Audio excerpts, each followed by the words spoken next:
Good afternoon. This is Michelle Young, the Executive Director of the University Council for Educational Administration with the UCA webinar series on educational leadership. Our webinar today, which is jointly sponsored by UCEA and the Wallace Foundation, features a new Wallace Foundation report, Developing Excellent School Principals to Advance Teaching and Learning, Considerations for State Policy. Research has demonstrated that school leadership is critical to school effectiveness and student success. But despite its importance, the principalship often gets shortchanged on state policy agendas. Over the last 15 years, the Wallace Foundation has committed significant resources to changing this scenario. Specifically, the Foundation has supported significant efforts around leadership standards, state policy, preparation and development, and recruitment, support, and retention. We're going to devote our time this afternoon to a discussion of several state policy levers identified in the new Wallace Foundation research report titled Developing Excellent School Principals to Advance Teaching and Learning, Considerations for State Policy. And joining us today are two individuals deeply versed in the world of state education policy, Dr. Paula Manna, who is a professor of government at the College of William & Mary and the author of the new Wallace Foundation report, and Kelly Latterman, who is a policy associate at the National Conference of State Legislators, who serves as their school leadership and K-12 school government state policy specialist. On behalf of UCA, I offer a warm welcome to both of our panelists today. Thank you for having us. Thanks a lot, Michelle. So our first guest today is Paula Manna. And Paul, the reaction to your new report has been incredibly positive. It appears that state policy levers that you identified through your research as having the potential to promote effective principles has really hit a nerve in the education leadership community. We'd like for you to take a few moments to just give us an overview of your report and tell us about those policy levers.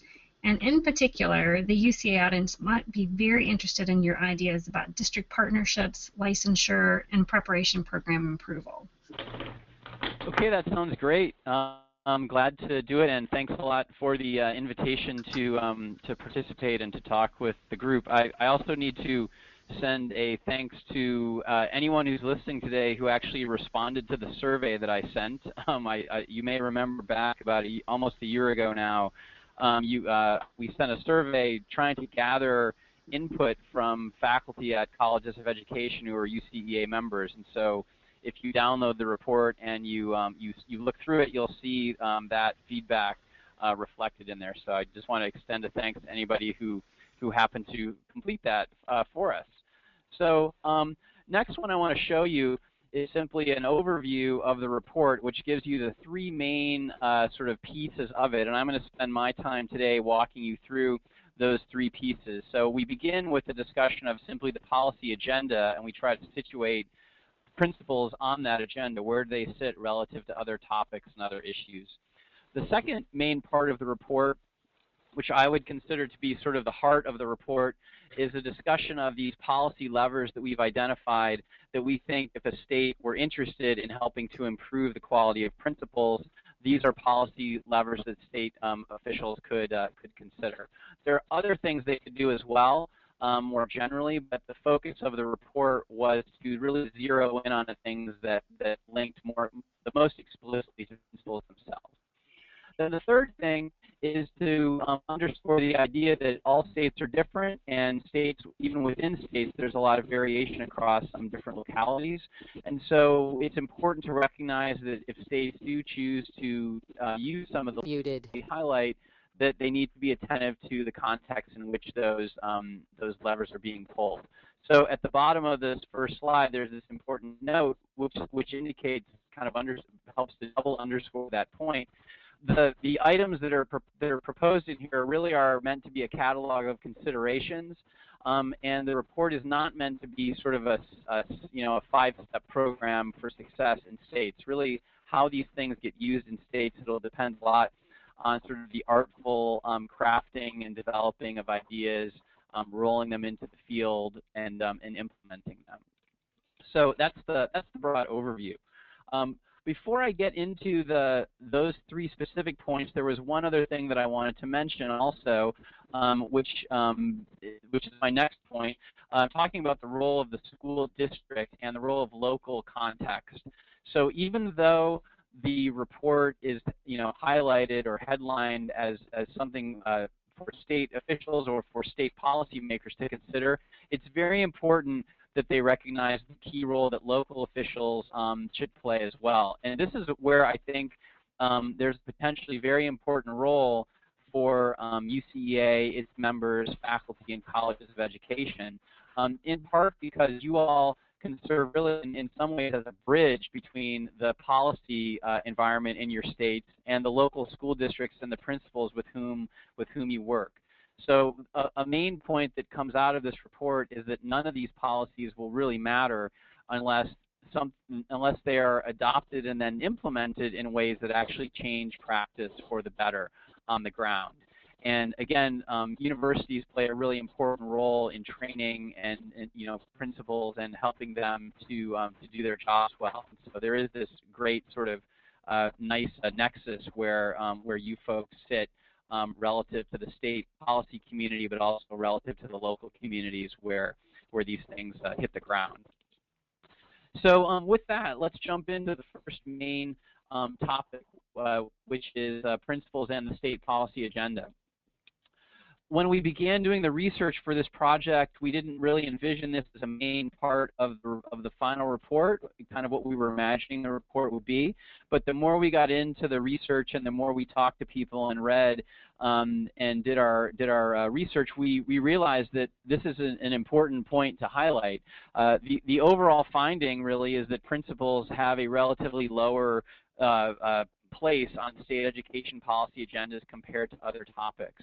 In particular, when you look at principals relative to teachers, teachers gain much more attention in terms of the policy attention, the things that state leaders talk about, the kinds of issues that they think are most important for improving the quality of schools. You really see a ton of attention on teachers and less on principals. Now, of course, there are some reasons why that makes some sense. There are simply a lot more teachers than there are principals. Also, there are the groups that represent teachers tend to be more powerful politically than the groups that tend to represent principals. That's something we know as well. Yet, nevertheless, it does seem like even with those accounting for those factors, there does seem like there is an imbalance, and we're arguing for striking a better balance between those types of issues. Another important point that emerged when we studied the agenda and we studied how people talk about principles is there's this muddling that often occurs in conversations where it's less significant. It's more significant when it occurs in the actual policies, the laws, the rules, the regulations that are issued in states. There is an impulse to focus on school leadership, right? This more general category, which envisions, as you all know, which envisions principals, not only principals, but also teachers, coaches, other administrative staff, guidance counselors, specialists within schools, all of those people playing some sort of leadership role to help the school, to help schools improve and to get better. It's the notion of distributed leadership, as you all know. Now, we are not, in this report, I'm not trying to argue that leadership should not be distributed, but what I am trying to argue is that when the sort of distinctive roles of principals are not attended to and carefully thought through when policies are crafted, this can have disastrous consequences. It ends up creating this sort of muddling, like I said, where principals get treated just like everybody else in policy, even though they often have particular sets of responsibilities. And if you think about it just from sort of a practical point of view, distributed leadership within a school really occurs when principals play a leadership role themselves in building leadership teams and making, identifying those folks who are likely to be good leaders. So if we don't think about the particular roles that principals play, and if we just lump it all in to just this generic category of school leadership, I think we're going to have problems, and that's one of the points the report makes. So the second overall issue to talk about today then is this really the heart of the report, the state policy levers. There are 6 of them that are discussed in some depth, and I didn't want to talk about all of them in detail because in the interest of time, but we certainly can talk about things that you'd like to discuss in the Q&A. I thought it would be helpful to kind of call your attention to a few of them, in part because we develop a little bit more elaborate cases within the report to kind of put some meat on the bones of these topics. And also these topics are ones, the 3 that I'm going to mention here, are ones where, again, the UCEA membership, people working in universities and in preparation programs, they have a particular role that they could play that's very important. And so the first of these that I want to discuss a little bit with you is the idea of recruiting aspiring principals. In the report, one of the things that we focus on, we provide as a case study that illustrates an interesting way to do this. We focus on an organization out of North Carolina State University called NELA, the Northeast Leadership Academy. Many of you maybe have heard of this group, given that it won an award from UCEA as being an exemplar program in terms of preparation. One of the things that makes it a particularly interesting example as far as recruitment goes is that NELA has a very tight partnership with the rural school districts within North Carolina that it serves. So I think it's a unique case that is worthy of your attention for a few reasons. One is that it has performed incredibly well. It won this UCEA award after all. Another reason is that it provides an interesting model for partnering between a university program and school districts. And third, and I think this is what makes it most distinctive, is it provides an interesting model for partnering that involves a program and rural school districts. Right? Often when you read the literature on university partnerships with school districts, it tends to be dominated by urban and suburban contexts. But here's a great example of where this stuff is happening in a rural setting. The second example that also gets some elaboration in the report is the topic of overseeing principal preparation programs, and there we focus on giving a little bit more detail of the cases of Illinois and Kentucky, which are 2 states that went through dramatic changes in how they oversee their principal preparation programs. What makes these cases distinctive and interesting is really a couple of things. One is the sort of long time frame with which the work was undertaken, literally more than a decade of effort across both of those states, bringing together lots of different groups. The second thing that makes those distinctive is the sort of the big tent that was involved in coming up with these particular efforts, and also the important role that university faculty played throughout the process as they were as those program reforms were being put into place. So definitely an interesting set of cases, given the political dynamics. You know, somehow the work continued to proceed even as politicians and gubernatorial administrations changed, and also very interesting given the role of programs in that work. And then the third one that we highlight, which is more of a sort of a reform that hasn't necessarily borne fruit yet, but we thought it was worth tending to because it has the potential. And this is under the licensing heading, talking about the situation in Massachusetts with its new Massachusetts Performance Assessment for Leaders, or the Massachusetts PAL process. The effort there, for those of you who don't know much about it, is designed to try to connect licensing of principals more explicitly to the actual real-world practices that principals engage in when they do their work. And so this has big implications for preparation programs and their design, given that most principals who are prepared today and who get themselves ready for licensing exams and the licensing process, they do that in a traditional program. So the Massachusetts reform was run last year as a pilot, and it's beginning this particular academic year, beginning fall 2015, is when it has started to roll out more officially. So it'll be very worth it to pay attention to that moving ahead into the future.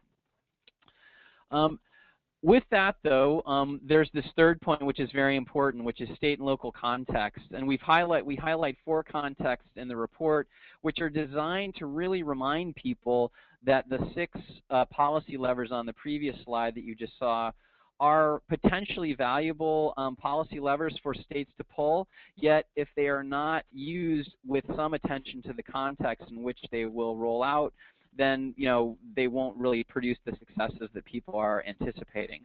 And again, I think this is another place where the higher ed UCEA community has very important potential roles to play, in part because you all prepare the people that go and work in these contexts.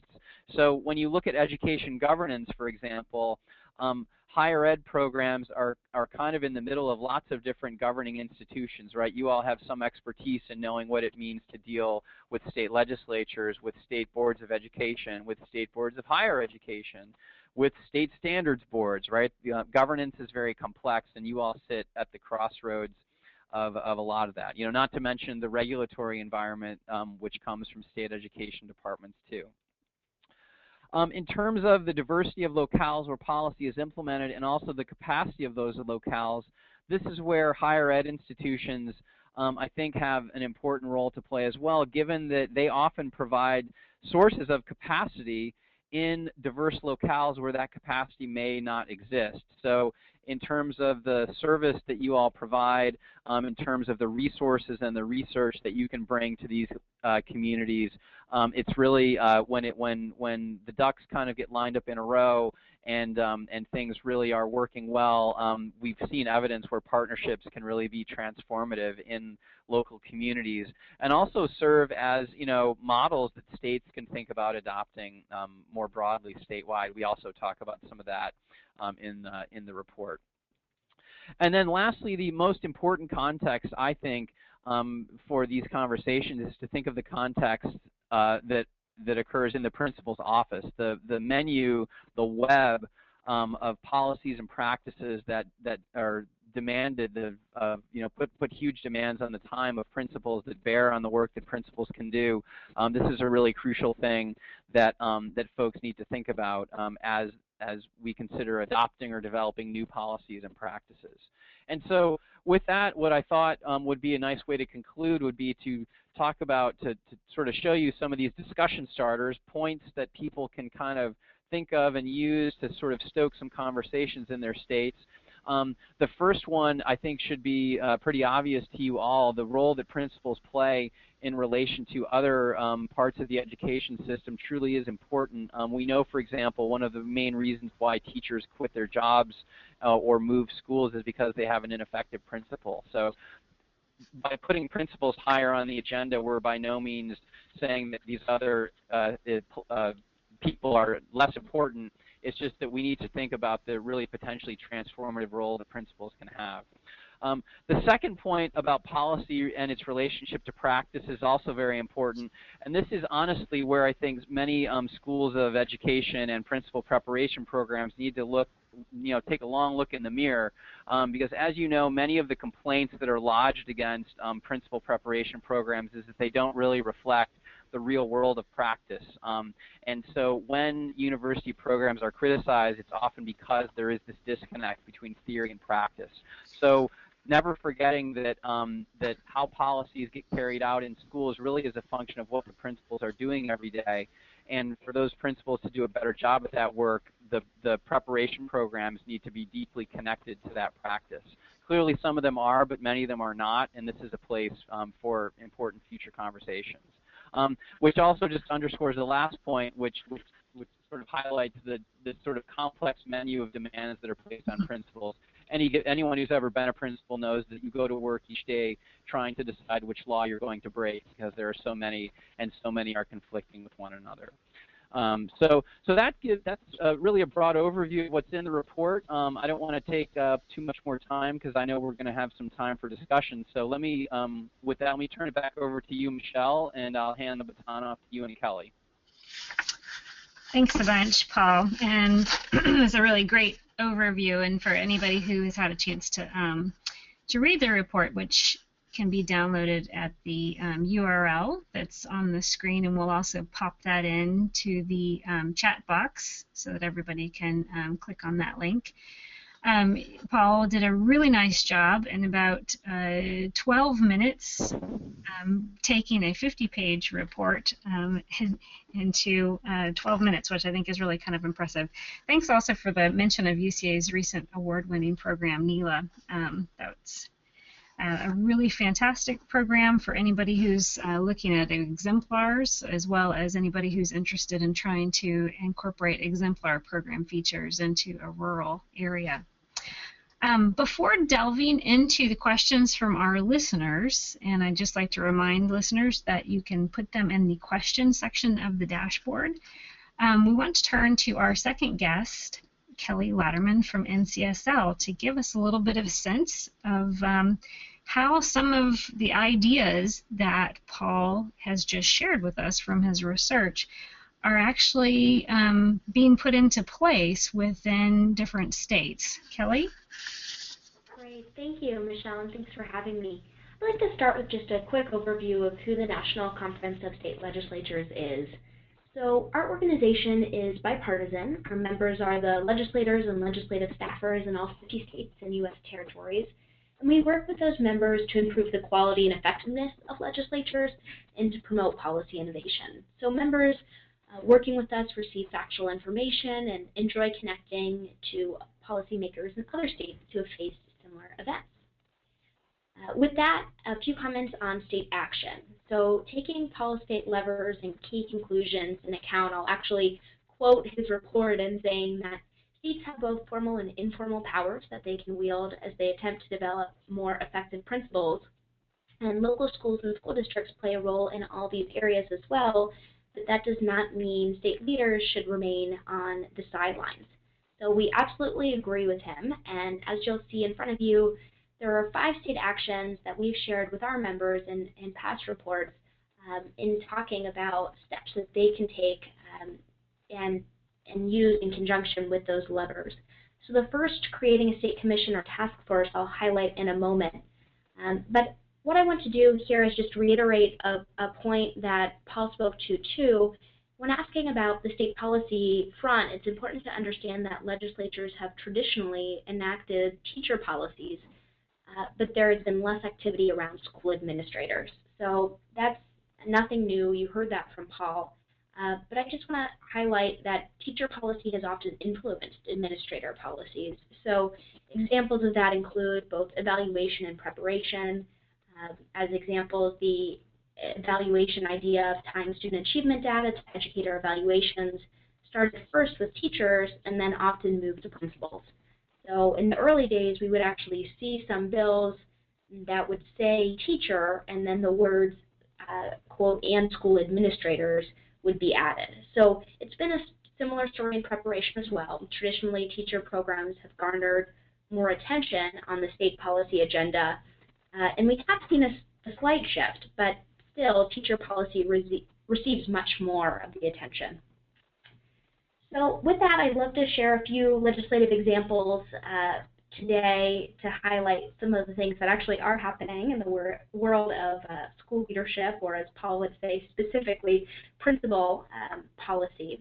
So starting with recruitment and selection, and know that there are plenty more, but I've chosen just to highlight a few today.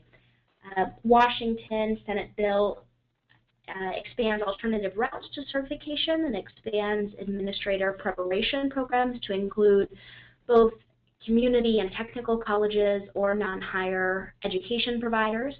And in this bill, all approved program providers must adhere to the same standards and comply with the same requirements as traditional preparation programs.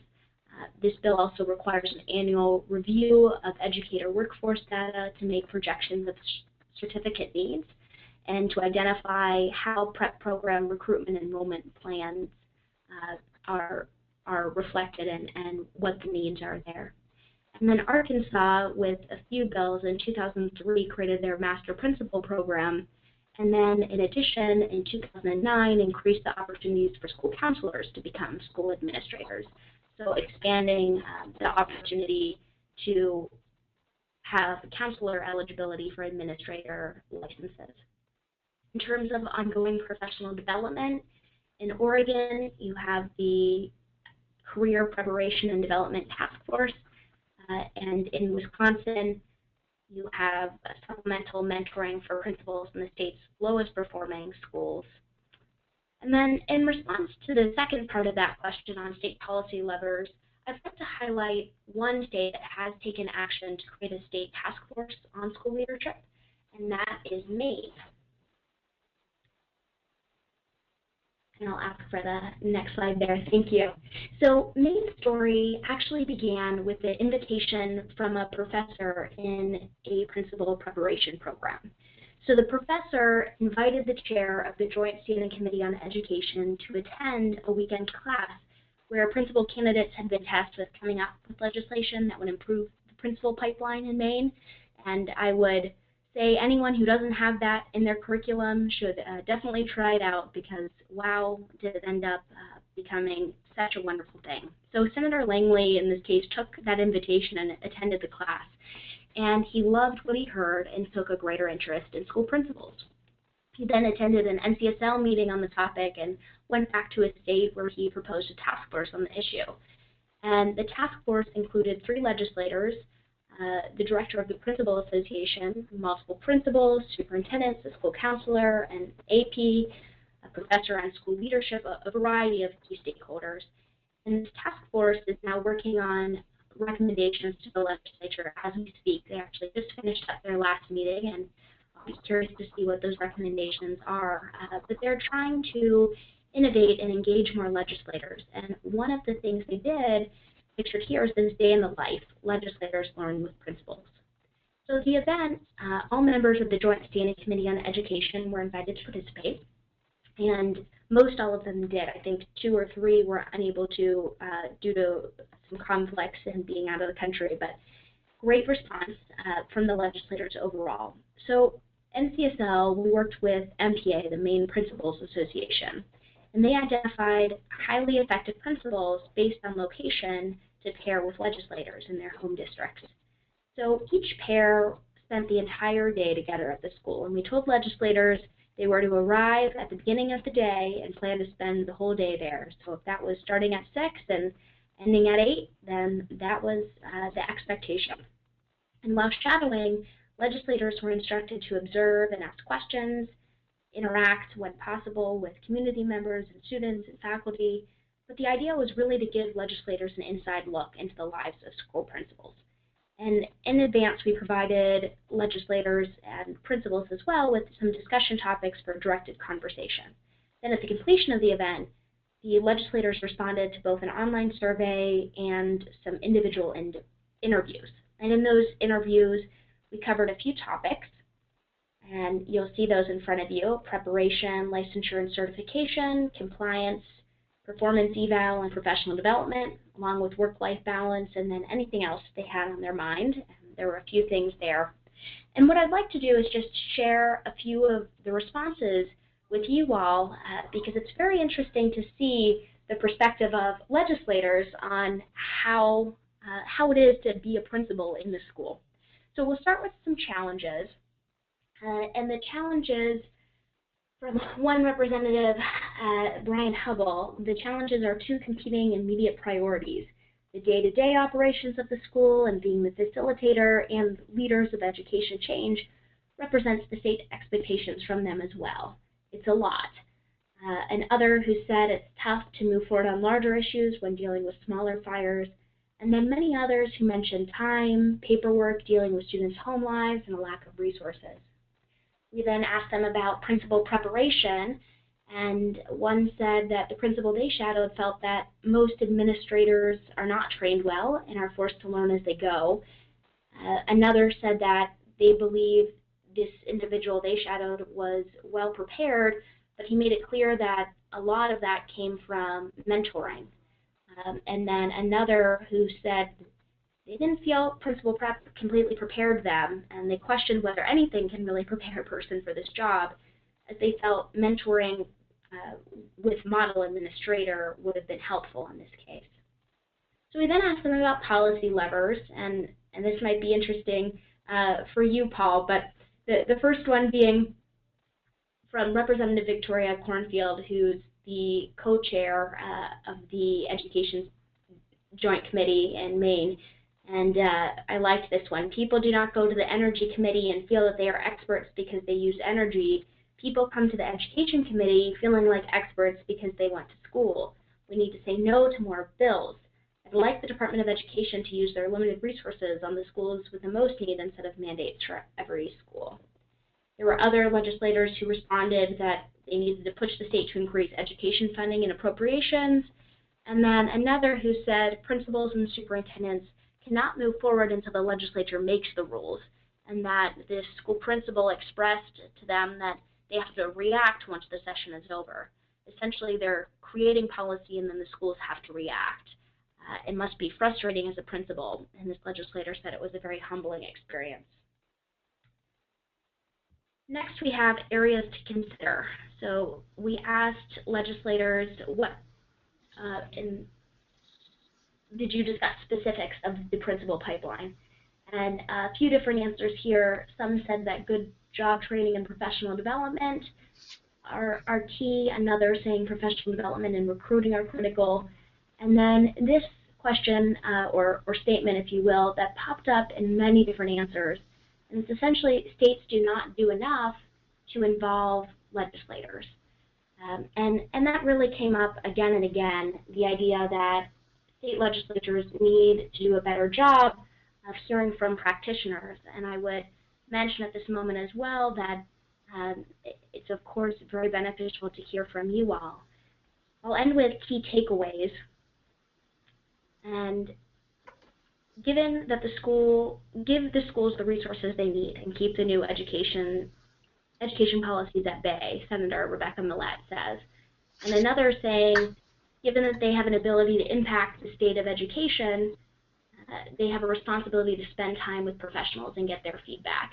Key takeaways are how much we depend on schools to raise our children. The principals are completely involved in all aspects of our kids' lives. And I'll finish with one quote reminding you that this particular event, this entire task force really in Maine's experience with school leaders, changed with that one university professor inviting the legislator into his classroom. This is from Representative Michael McKellen, who said, "This event was a great start. I'm now seeing the results of the ideas of the last few sessions in action. Legislators sitting in principal's shoes for a day gave me more insight on how my votes truly impact the life of schools. The reality is, I would now do some things differently." Tremendous. Thanks so much, Kelly. You know, it's so rare that that you go into a webinar like this and you get this kind of in-depth information about an experience within a particular state. So I just want to thank you for that. I mean, it's always helpful to have kind of the macro level kind of peeking into what's happening in Washington and Arkansas and Oregon and Wisconsin, but to get a sense of kind of the power of a school visits that like the ones that happened in Maine, I think is really, really helpful. One other thing that I thought was just really helpful that you mentioned is that when you opened with the adding and educational administrators, I think many of the folks that are probably listening today have had that kind of an experience within their own states, as well as, you know, with regard to opportunities for research and development funding and accreditation. There's a tendency to sort of use the phrase and educational leadership as kind of an add-on to teacher. So thanks for also mentioning that. So now we're going to kind of switch to the part of our webinar where we are going to engage both of our panelists with a few questions. And the first one is for you, Paul, and then my follow-up to it is for both you and Kelly. But this whole idea of addition by subtraction.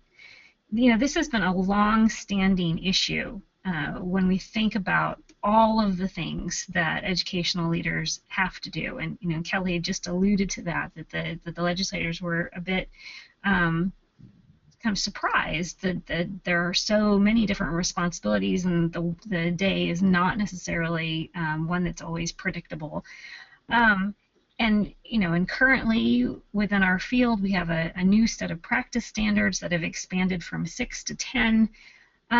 So Paul, if you could elaborate just a little bit on how you see states being able to actually undertake the recommendation that you have offered, that they rethink the demands that they're placing on principals.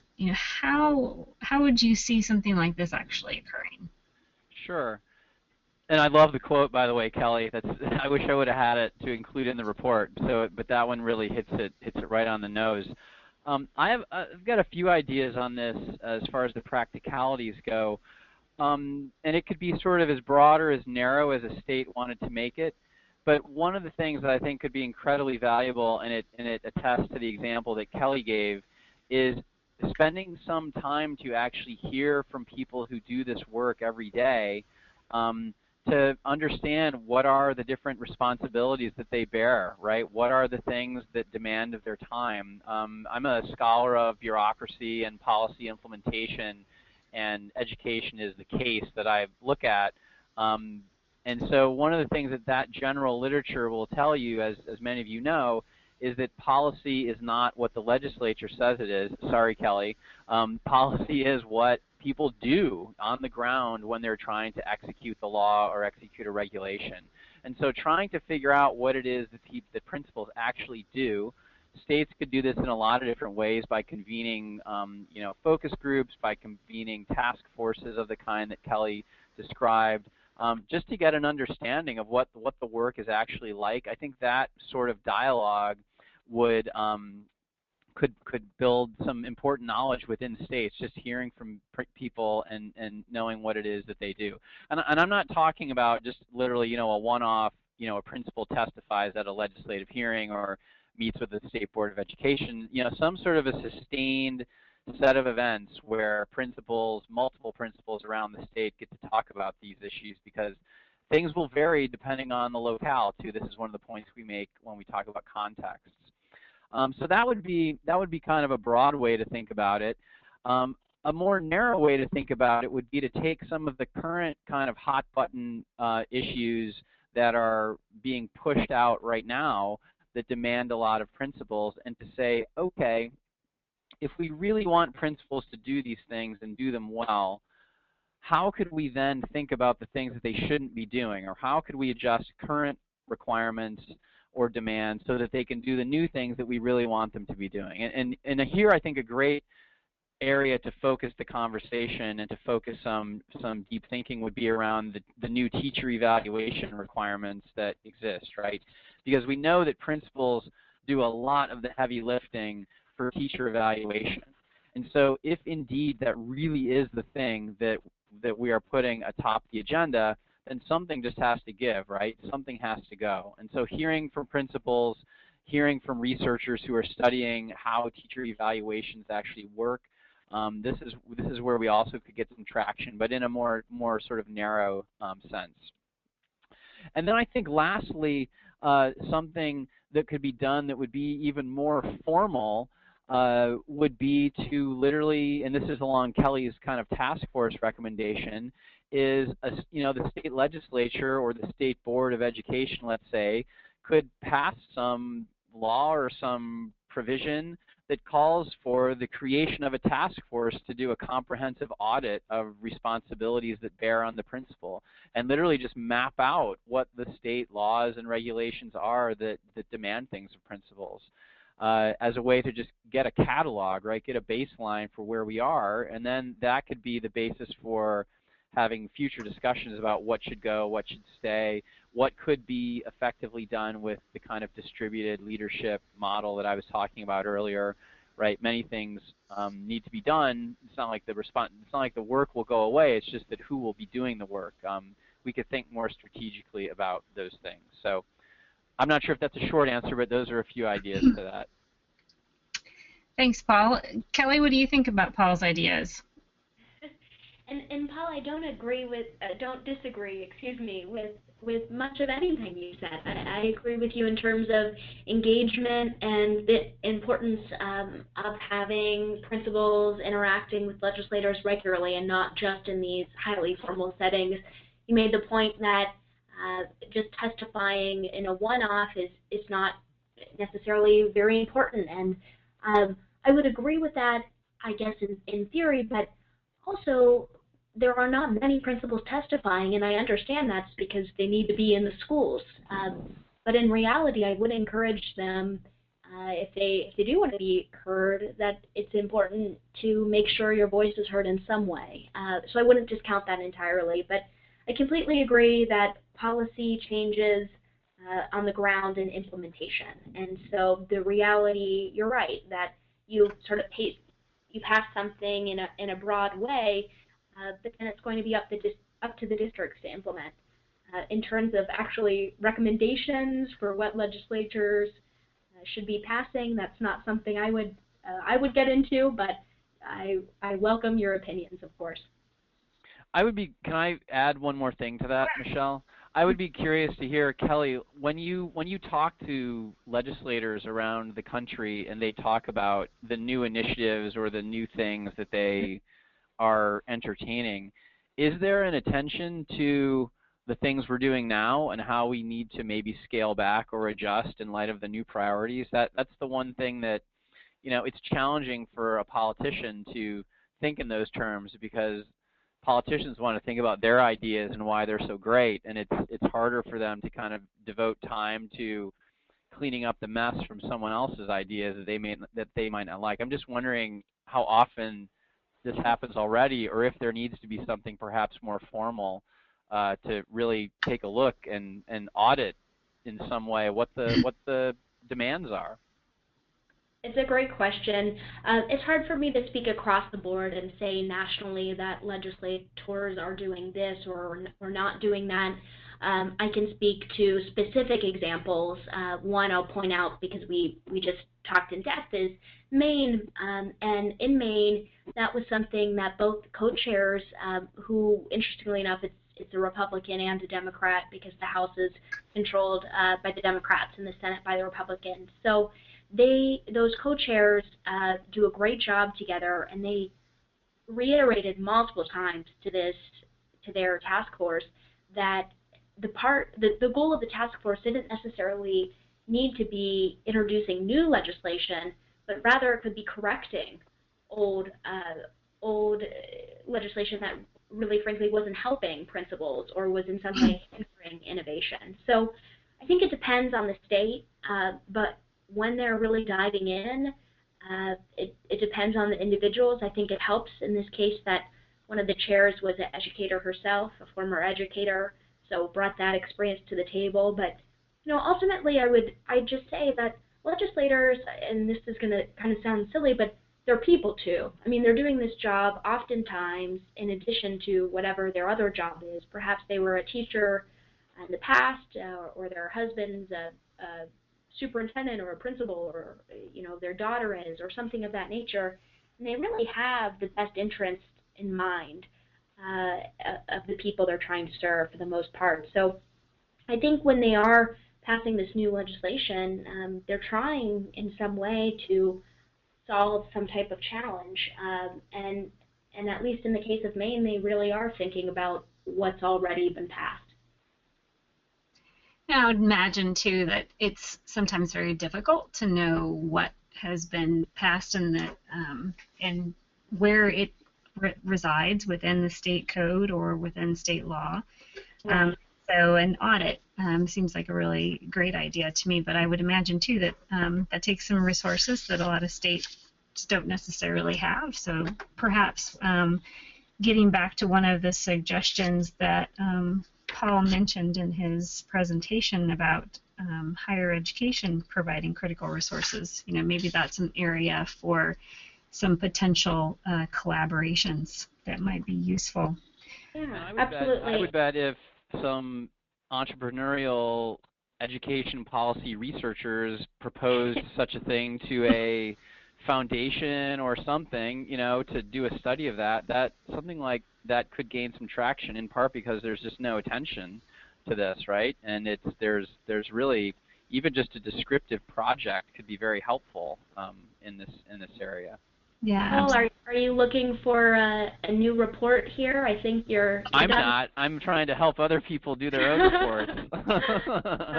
Yeah, and I would just add too, Michelle, what you were saying is right, that sometimes that knowledge is sort of lost, and a piece of that too is term limits. I mean, ultimately, across the U.S., across the nation, the turnover in legislatures based just solely on term limits is pretty huge. So, you know, if you're looking back 5 years, 10 years, 15 years, perhaps the staffers have been around, maybe, you know, if they're bipartisan staffers, but or they've just been there for quite a while, but not necessarily. So I think that's a piece too. Is sometimes the wealth of knowledge, if you will, just doesn't necessarily get passed and down in the line in the same way.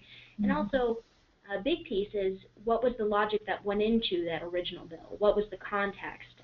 And that's something that's simply not there. So that's an important piece to remember as well. Yeah, very good point.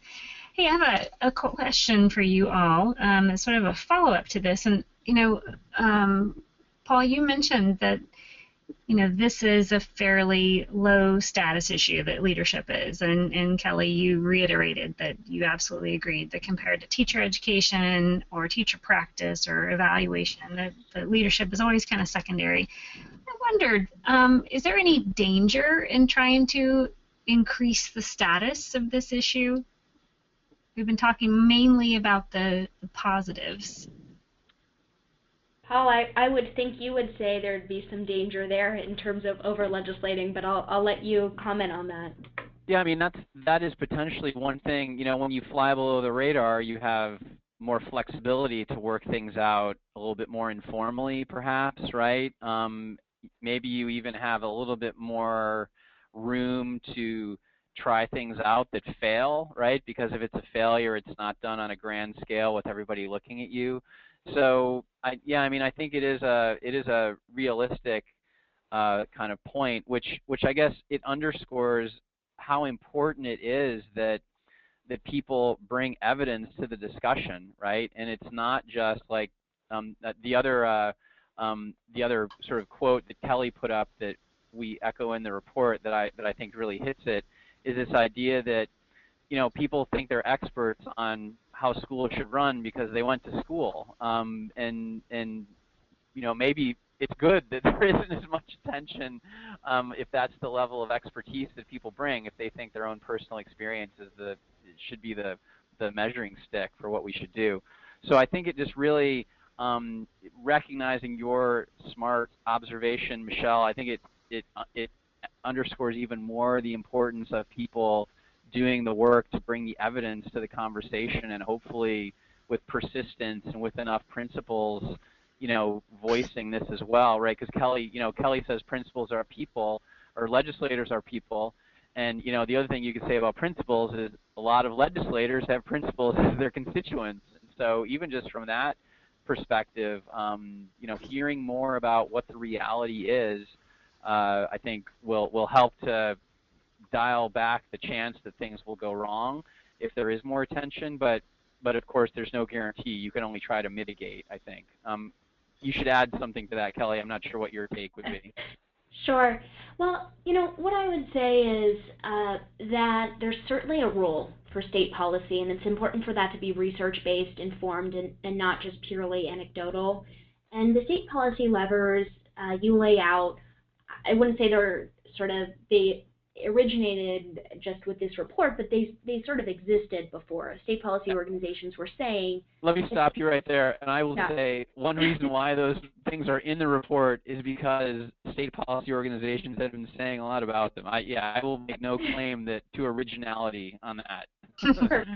So sorry. That I'll say essentially exactly that we've basically been saying this for years, that this is a role, not just, in this case I'm speaking as a state policy organization group and not just legislatures here, but NGA, CCSSO, NASB, we've all been saying this is potentially a role for these state policymakers, and it's the setting of the principal standards, recruiting, helping with policies that would help recruit aspiring principals, overseeing the principal preparation programs, licensing, supporting professional development, and evaluating principals. And a big part of this is, of course, allocating resources, but there are other things that you can do in terms of aligning all components of the system, developing and supporting the statewide longitudinal data systems, and then, as we've talked about, of course, resources in the state commissions or task force ideas. So there's a lot of rules for state policy, and I think ultimately that it's a good thing. I guess of course I would say that, but we want legislatures to be informed about school leadership, specifically about principals, and we want that to be a priority for them. And what I would say there is, we've said there's sort of a danger in over-legislating, but there's also a danger in under-legislating, or perhaps just having a low priority on state policymakers' view on their agenda. And if principals aren't, if there's no legislation pertaining to principals, then they're also just frankly not in the minds of legislators. So, I think you have to strike a careful balance, but ultimately, I would say for your members, it's in their best interest to work closely with state policymakers so that the policies that are being made are well informed and research-based and can benefit them, because ultimately we want to promote effective principals, and we want to have effective principals in our schools for our children, and that's the end takeaway, and policymakers can help with that process. So Kelly, just along those lines, can you say anything about some of the roles that the states that you have worked with have played in supporting principal preparation, specifically as it relates to program eval and program improvement? Sure. So I would probably point to the two that Paul actually highlights in his report. He does a great job of that pull-out with both Kentucky and Illinois, and I can speak to specifically what the legislature did in those cases. But in Kentucky, they convened the task force to present recommendations on redesign the state's system for preparing and supporting principals. And what they did is 2 years later, in 2008, the Kentucky Education Professional Standards Board approved regulations to require the principal preparation programs approved prior to a certain date. It was May of 2009, submit a redesigned program for approval in accordance with the new regulations. So in this case, much like what Illinois did, they were making these programs reapply and show that they were truly preparing principals in a standards-based way. And then with Illinois, there's the lengthy case study that they have, and then that Paul also condenses into 2 pages. He's great at that. You condense it all. Good. But he highlights that report. The State Commission on School Leadership Preparation, as he said, was made up of faculty and staff at Illinois State University and others. There were state agencies, business leaders in these conversations, lots of different people. But ultimately, the legislature passed laws that acted on that task force recommendation. So the task force prepared this written report and then advanced the effort in that way. There was broad stakeholder input, and then the legislature came in, and in 2010 there was a bill, Senate Bill 226, which discontinued the general administrative endorsement, and then instead it created this new P12 principal endorsement, and that emphasized unique preparation necessary to become an instructional leader. And also, it allowed for some expanded alternative certification programs. Also required that all institutions of higher ed and nonprofit entities should be approved to offer their principal preparation programs. And they had to meet the State Board of Education's standards and requirements in preparing candidates to meet these approved standards for principal skills, knowledge, and responsibilities. So the focus became on instruction and student learning that had to be used then also for principal professional development, mentoring, and evaluation. So in this case, the stakeholder group itself was initiated more by the university staff, but then the legislature was integral in passing the legislation that would actually put those recommendations into action.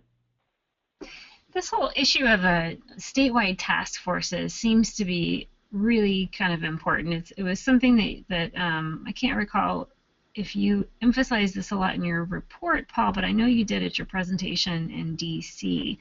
The idea that you've got diverse stakeholder groups coming together that are committed to improving the principal pipeline from a variety of different places and with their resources. Can either of you speak a bit more to the kind of the significance of having these groups working on this issue together? Yeah, there's one other, I mean, I can give a sort of a slightly different example also that we discussed in the report. So one of the things that we did, one of the data sources we looked at was evidence from leadership-oriented initiatives that the Wallace Foundation had supported.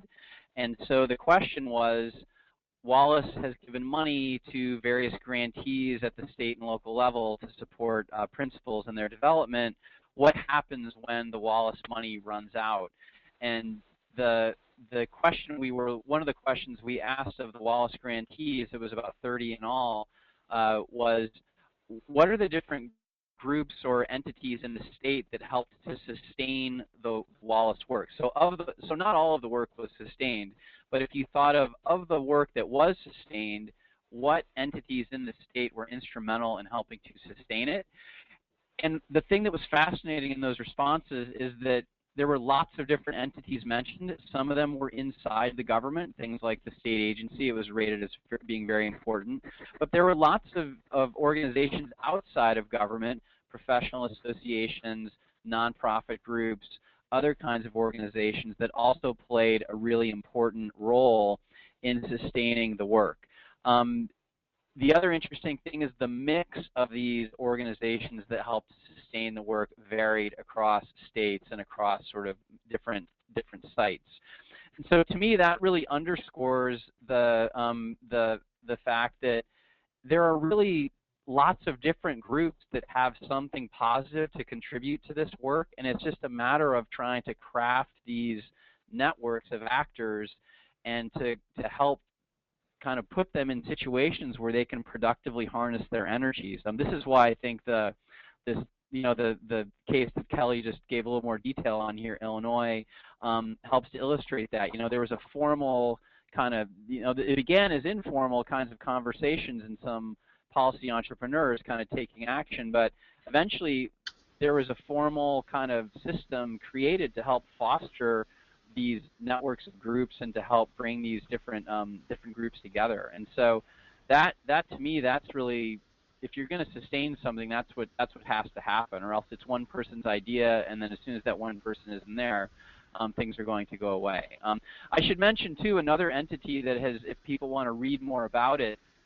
in our report we cite some of these sources, but the Southern Regional Education Board, SREB, is another group that's been pretty aggressively promoting the idea of task forces as vehicles to pull together important stakeholders to move the work forward. They in their framework, Kelly, you might know more about it, they actually put governors in a very important role in that, and I just can't remember what they say about legislatures, but the concept is basically the same thing, that someone needs to be a convener of these groups, and you got to have a lot of different groups with a lot of expertise there, and you've got to somehow create a structure that can persist, over time. Yeah, I mean, I'd second everything Paul's saying in terms of the value of bringing other players to the table. In terms of sustaining, it's very important. The idea with Wallace is what you do when the money runs out, but the same thing could be said with state policies. For example, a pilot program. Race to the top money, perhaps. Right. An example. I mean, there's so many examples where the money comes in, but it's just not guaranteed for the long term. So how are you going to sustain that program? And I think it's the same thing with policy or ideas. It's if you have this broad group, if you will, these stakeholders that are very engaged, excited about the issue, and come from all walks of life, versus if it's just one governing agency or one nonprofit, your impacts are going to be much greater. Your recommendations are going to take a form that's very valuable. And I point to many states that have done these stakeholder groups in various capacities, different groups that have sort of been the convener. Sometimes it's the legislators, sometimes it's the governor, as you said, with SRED.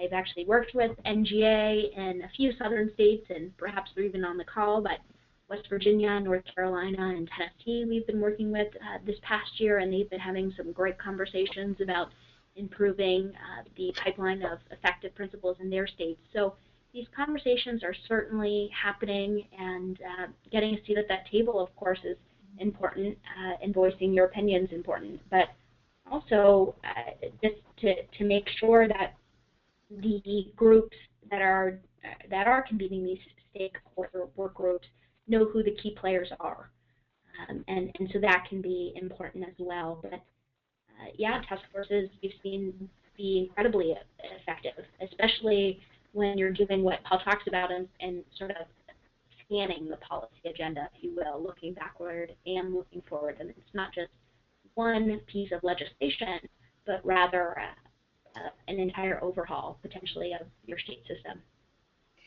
And I'd add that in terms of the higher education, when you're trying to move an organization around new standards or new requirements in terms of preparation outcomes, you definitely want to ensure that there are folks who are actually going to be engaging in the work that are part of the conversation, so that there's no gap in terms of implementation, but then also that the expectations are clearly aligned with capacity and so forth and so on.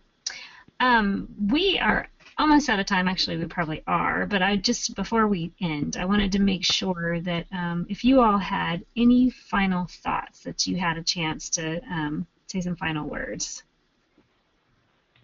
Well, I just want to thank you for this opportunity. It's great to speak with you all, and I will give you a little shout out in saying your Policymakers Guide, that research-based policy for principal prep programs, approval, and licensure, has been incredibly helpful. We've certainly been using it as a resource in those last few pages, the pullouts where it highlights each state and the UCEA and non-UCEA university prep programs state to state. That's been great. That type of resource is really useful. The research-based information, legislators really enjoy seeing their states, and that's been something we've been highlighting. So I want to thank you for that. And then, of course, encourage anyone who's listening. We're happy to, or I'll speak for myself, but I'll also speak for Paul, knowing that Paul's great at responding to everyone's questions. So thanks for the opportunity, and if there's anything else we can help you with, please feel free to reach out. Thanks a bunch, Kelly. How about you, Paul? Yeah, I would say the same thing. If folks have additional questions or things they want to share, you can reach me. You can find me on the William & Mary home website. Just search my name and I should come up.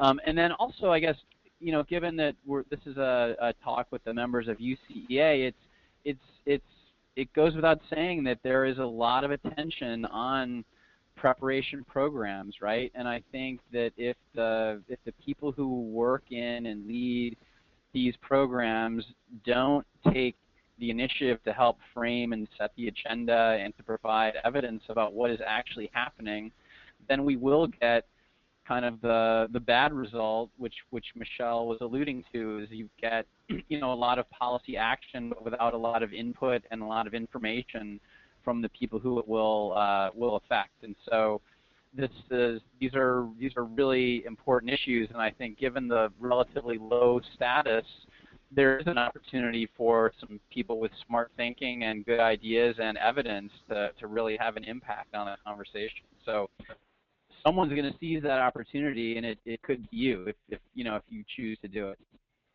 Yeah, excellent point. Really, really terrific.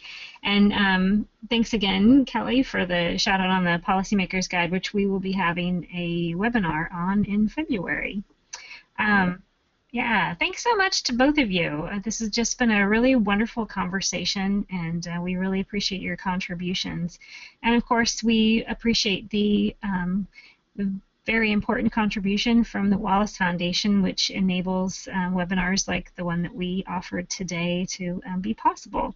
And for those of you who attended today's webinar, as Kelly and Paul both said, if you have questions, please feel free to either contact them or send your questions to us, and we will make sure that they get those questions and forward you the answers.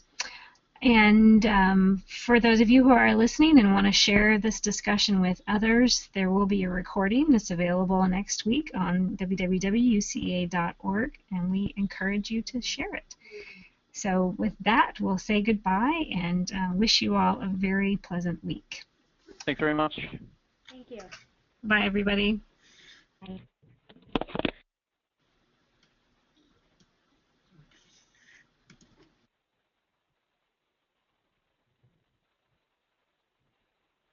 All right. Thank you. Unmuted.